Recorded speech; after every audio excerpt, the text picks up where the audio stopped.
Salut à tous, c'est Lunaris. Aujourd'hui, le test du vélo à assistance électrique Eleglide C1 ST.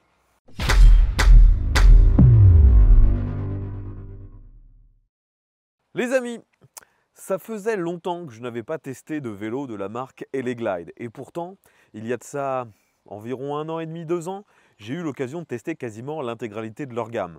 Donc là, ils sortent un nouveau produit, le C1 ST. Et donc, je vais pouvoir le tester et vous dire ce que j'en pense. Donc, comme d'habitude, aujourd'hui, lors de ce test, vous allez voir avec moi l'ensemble des caractéristiques du produit et vous verrez aussi de nombreux plans qui ont été pris lorsque j'ai testé ce vélo avec mon frère. D'ailleurs, lorsqu'on a testé ce vélo, on faisait un comparatif avec une autre machine. Je vous invite d'ailleurs à aller jeter un coup d'œil à la chaîne de mon frère, MC Aventure, si vous voulez en savoir plus. Donc tout d'abord, pour ceux qui ne connaîtraient pas cette marque, Eleglide, sachez que comme pour les autres vélos que je teste, c'est une marque chinoise. Et c'est une marque qui est plutôt connue pour avoir des produits avec un bon rapport qualité-prix. Ce n'est pas du ultra haut de gamme, c'est juste bien placé. Donc là, la différence par rapport à ce que j'ai déjà pu tester sur cette marque et même sur l'ensemble des autres vélos électriques, c'est qu'aujourd'hui, il s'agit d'un vélo avec un moteur central, aussi appelé moteur pédalier. Donc sinon, au niveau du design, vous voyez que c'est un vélo dit de ville et en plus, il est en version ST, c'est-à-dire avec un cadre passage bas, la version Step Through. Il existe aussi le C1 avec une barre un peu plus haute. Personnellement, je ne vois pas l'intérêt d'avoir un cadre haut, c'est juste plus facile pour tout le monde de monter dessus lorsque c'est la version ST. Et donc ce moteur, comme je vous disais, est en position centrale et non pas dans la roue arrière. C'est un moteur pédalier de la marque Ananda. Ce C1 ST est un vélo homologué, donc ce moteur a une puissance nominale de 250 watts et il est annoncé à environ 450 watts en crête. Et vous pouvez voir qu'il ne s'agit pas d'un vélo fat bike, c'est un vélo normal, donc avec des pneus d'une taille modeste. Les roues sont en 27,5 pouces et les pneus en 2,25 de large. Et ça déjà, ça participe à la facilité de prise en main et même de déplacement lorsqu'on est à l'arrêt, parce qu'il y a beaucoup moins de résistance au roulement. On n'a pas l'impression que le vélo soit lourd, alors qu'il est quand même donné pour 25 kg. Ce qui reste raisonnable pour un vélo électrique. Franchement, lorsqu'on l'utilise, finalement, on n'a pas forcément l'impression d'être sur un vélo électrique. Surtout qu'en plus, avec ce moteur en position centrale, eh bien, on a une assistance qui est fluide. Elle s'adapte à la pression que vous allez mettre sur les pédales. C'est un capteur de couple.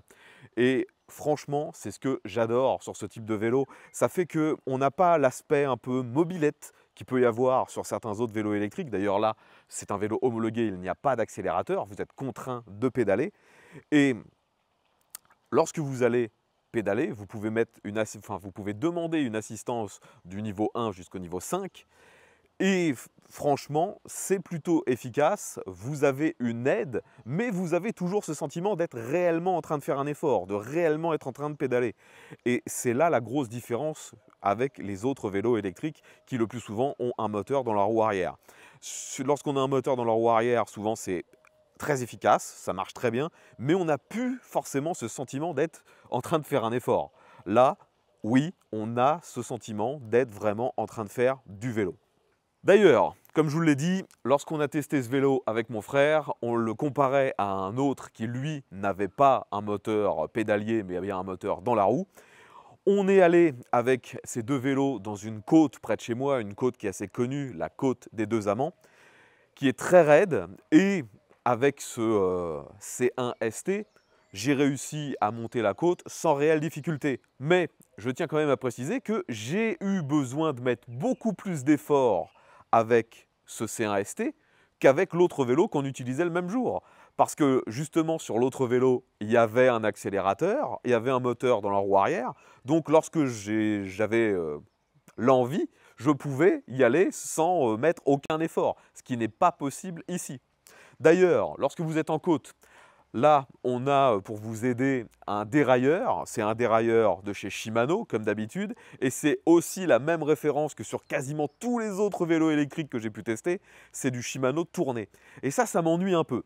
Car justement, là, on a un moteur central. Je pensais qu'ils allaient mettre une démultiplication d'une meilleure qualité, qui permettrait peut-être de mouliner encore plus ou d'avoir une vitesse max atteignable un peu plus rapidement. Là, finalement, c'est très classique, c'est la même chose que sur les autres vélos. En plus, vous pouvez voir au guidon qu'il n'y a bien sûr que 7 rapports. Donc c'est très banal et finalement, j'aurais vraiment aimé avoir une meilleure transmission finale.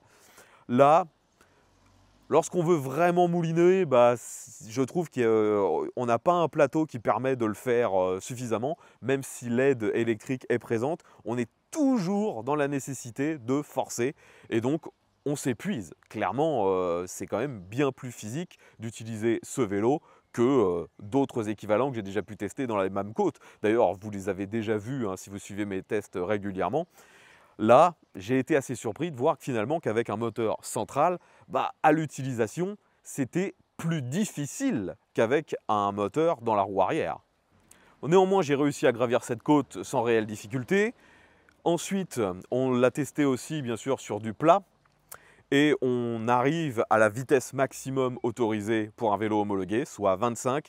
Et ce qui est assez pénible finalement, c'est que le moteur est suffisamment performant pour nous aider et on arrive relativement vite à 25, mais dès qu'on est à 25, il n'y a plus d'aide. Et finalement, après, on a ce sentiment de, comment dire, de légers à-coups, c'est-à-dire ça nous aide un peu, ça nous aide plus, ça nous aide un peu, ça nous aide plus. Et si vous essayez de rouler juste à la limite, à 25, finalement, on s'épuise à presque essayer d'aller un tout petit peu plus vite. C'est de nouveau ce qui est assez surprenant avec ce type de vélo moteur central. On a presque l'impression que l'aide est moins présente que sur les autres vélos. Bon, ensuite, bien sûr, cette côte, il a fallu la redescendre. Et là, on a mis à l'épreuve les freins. Donc sur ce vélo, on a des freins de bonne qualité. Il s'agit de freins à disque, bien sûr. Ils sont à commande hydraulique et ça fonctionne très bien. Franchement, il n'y a vraiment rien à dire sur le freinage. Et bien que ce vélo, on l'a utilisé essentiellement sur route, il s'agit d'un VTC. On peut essayer de le mettre dans quelques chemins vu qu'il y a une fourche à l'avant. Donc vous voyez que la suspension à l'avant est verrouillable et très légèrement réglable. De nouveau, ce n'est pas du matos d'une gamme très élevée, hein. Ça reste un vélo fait pour être utilisé dans des conditions, on va dire, relativement classiques. Mais c'est suffisant et à l'arrière, vous voyez que le cadre est rigide, il n'y a pas de suspension à l'arrière. De toute façon, ça ne serait que c'est peu pertinent sur ce type de vélo. Si vous désirez utiliser cette machine en ville, eh bien, sachez qu'il y a plusieurs choses pour vous aider. Déjà, on a de l'éclairage et un éclairage en plus à l'avant qui est homologué. Il y a une norme d'homologation en Allemagne et maintenant la plupart des vélos qui se veulent homologués répondent à cette norme. Donc là, c'est bien le cas. On a un feu à l'avant qui éclaire très bien. Par contre, à l'arrière, c'est un peu une déception. On a un feu, mais celui-ci n'est pas relié au reste du vélo. C'est indépendant. D'ailleurs, c'est une lampe à pile. Et ça, c'est vraiment dommage. Et vu que c'est à pile, vous vous doutez bien que ça ne fait pas office de feu stop. Et pour un vélo à ce prix-là, je trouve ça un peu dommage qu'ils aient choisi quelque chose d'aussi bas de gamme. Voyez également que pour le quotidien, ils ont mis un porte-bagages. Celui-ci a une charge max de 15 kg, c'est pas le problème. Par contre, vous pouvez voir que vu sa forme, eh bien, ça va être compliqué finalement de mettre quelque chose. Il est assez petit et il n'y a aucun point d'ancrage pour mettre un tendeur. Donc franchement, le porte-bagages, je ne sais pas comment on peut vraiment l'utiliser. Au niveau du confort, on a une selle de la marque Selle Royal et celle-ci est plutôt pas mal. C'est pas non plus la meilleure selle que j'ai eu l'occasion de tester, mais franchement, ça le fait. C'est, on va dire, relativement standard. Donc vu que c'est un vélo électrique, on a bien sûr un petit compteur afin de gérer toutes les fonctions. Donc vous voyez que celui-ci est relativement petit, assez carré. C'est un écran monochrome. Le rétroéclairage est plutôt bon, on arrive bien à lire les infos. Vous Vous avez votre indice de charge de la batterie et il y a aussi un indice en pourcent, la vitesse, le niveau d'assistance de 0 à 5 et ensuite le kilométrage, l'odomètre, votre kilométrage moyen, vitesse max, enfin c'est relativement simple, c'est un écran que j'ai déjà vu sur plein d'autres vélos, on va dire moyen de gamme. Donc ce vélo électrique n'a pas un gabarit énorme, il est accessible vu que c'est une version step-through au plus grand nombre. Et en plus, si vous voulez avoir une position plus ou moins droite, vous pouvez régler la potence. Vous voyez que celle-ci donc est graduée, on peut la régler comme on veut. Là, elle est quasiment sur la position neutre, position 0. Donc si on voulait, on pourrait avoir le guidon beaucoup plus haut ou un petit peu plus bas pour répondre à la position que vous avez envie d'avoir sur la machine. De nouveau, si vous utilisez ce vélo au quotidien, eh bien, vous risquez de rouler dans des flaques ou sur des routes humides. Donc sachez que Eleglide a pensé à vous et il y a donc des garde-boue relativement enveloppants aussi bien devant que derrière. C'est assez efficace et comme je vous l'ai dit, les pneus sont relativement fins donc on n'a pas beaucoup de résistance au roulement. C'est très agréable à utiliser. Le dernier point dont on n'a pas encore parlé et qui est peut-être un des points les plus importants, la batterie. Celle-ci est au milieu du cadre et c'est une batterie d'une capacité de 500 Wh et elle délivre une tension de 36 volts. De nouveau, ça montre bien que ce moteur n'a pas une puissance délirante. Et le constructeur annonce une autonomie théorique de 150 km avec cette batterie de 500 Wh. Franchement, je ne vais pas dire que c'est inatteignable, mais finalement, je trouve que ce n'est pas forcément en fonction de la batterie que vous irez loin, c'est plutôt en fonction de vos jambes. Car comme je vous l'ai dit, là on est vraiment sur un vélo à assistance électrique. Ce n'est pas une mobilette, ce n'est pas un vélo électrique tout simplement. Donc, si vous avez les bonnes jambes, si vous mettez l'assistance au minimum, eh bien, vous les ferez très certainement les 150 km. Par contre, si vous avez besoin de l'aide au maximum en permanence, l'aide ne vous tiendra pas, bien sûr, sur 150 km. D'ailleurs, pour conclure maintenant, vous connaissez globalement mon avis sur cette machine, vous connaissez ses caractéristiques et ses quelques défauts.